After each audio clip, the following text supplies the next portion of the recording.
And our dear viewers, to shed light on the press conference which was held by Prime Minister Dr. Mustafa Madbouli, we are very much delighted to be joined over the phone by Ambassador Gamal Bayoumi, former Assistant Foreign Minister. Ambassador Bayoumi, good afternoon to you, sir. Ambassador Bayoumi? Good afternoon, how are you? How are you, sir? Ambassador Bayoumi, how do you see the timing of holding the international press conference to announce the plans to counter the global economic crisis? I cannot find enough words to express my feelings of satisfied. I am highly satisfied as a citizen, as an expert, that the government now is talking directly to us in an open way like that. Because as you well know, that on the mass media, on the personal mass communication, we have plenty of questions and everybody is trying to give his answer without knowledge. Now we have the knowledge from the real source of it, the Prime Minister and the concerned ministers. I watch it all with all concern because it gives answers to many questions. I am responsible to participate for giving a satisfactory answer to it. So thank God, thanks to our ministers and the Prime Minister, of course. And I hope this will be a sort of a continuing process. Yes. As a matter of fact, we have a part of the IDSC in the Prime Minister's office. They always, every day, they give a sort of denying one piece of information.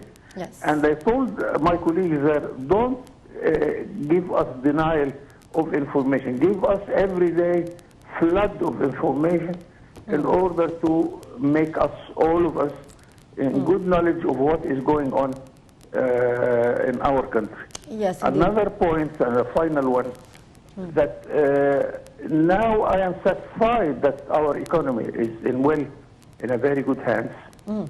We have listened to many details, not the least Ahmed Kujuk, who is a friend of mine, by the way, the Vice Minister of Finance. We know now that everybody is keen to know that we are not borrowing, or the debt crisis is this or that. But he said, yes, we are borrowing much more, but our GDP is getting much more. Yes. So the percentage is getting less, and the whole situation that we are not in the category of the most indebted countries. Another thing, Dr. Halis Saeed gave us a good speech about what is going on in the new projects. We have a lot of projects. Some people concentrate on one piece of information, that we are building roads, and we do not need that lot of roads.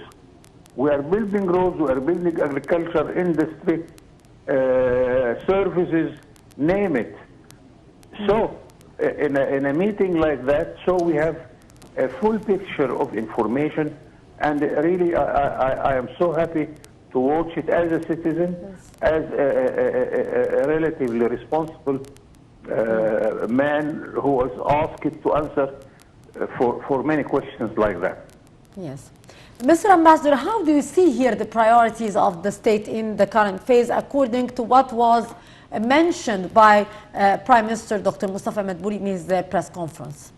I think the first priority is the Egyptian individual. Yes. I do not sleep well if I know that somebody is not getting his dinner.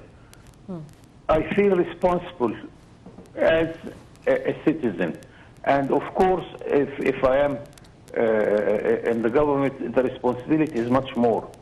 So I feel from all the speeches that they concentrate on the individuals. Are we giving enough salaries, minimum salary?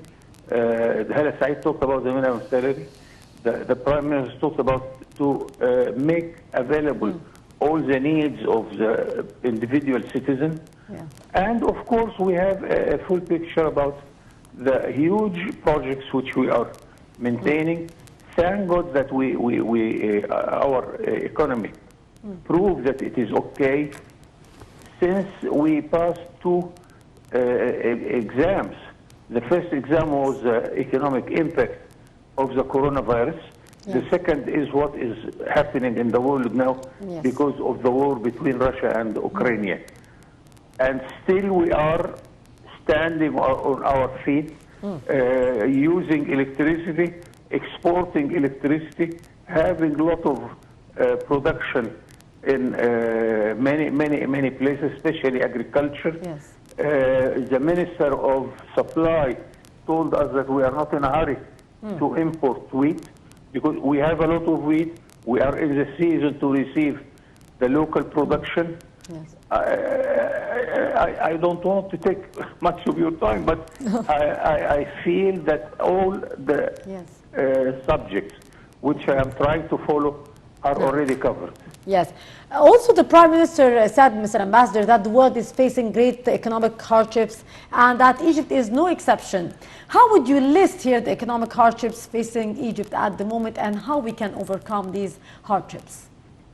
The bad news is the whole world is suffering, whether from the coronavirus or from the war between the two big powers.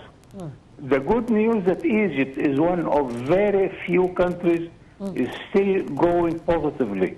If you hear that China or Germany, those big economies are diminishing, while Egypt continue to grow by 5.9% annually, which is good but not good enough unless we have this crisis. We are facing a real crisis. So this will give us the hope that in the coming future, the near coming future, we are getting better and better, thank God, but the good element also that the individual, the average individual in Egypt is really courageous, is really following what the government is telling us, and we believe our government because it is a national government full of experts. So this is the good part of the story. Yes. Finally, Mr. Ambassador, the Prime Minister said that the current international trade downturn is the biggest in 100 years. How has the coronavirus pandemic impacted the supply chains? Yes, the supply chain was affected, of course. As you well know, the means of transport was hit, tourism is hit, many airway companies closed down, which is really amazing. Still, Egypt is working. So, of course, we know that around us there are many problems, but we are still surviving, and surviving quite well. This is the news we want every Egyptian to realize, because part of the success that you feel confidence, that you feel that tomorrow will be much better. Yes. This is part of the job in order to feel that we can continue, that our young generation will live much better than us. The quality of life is getting better. Indeed. Ambassador Gamal Bayoumi, former Assistant Foreign Minister, always a pleasure to listen to your precious input, sir. Many thanks for being our guest for today. Our dear viewers will go to a short break, and after that we'll be back to resume our special coverage, so stay tuned.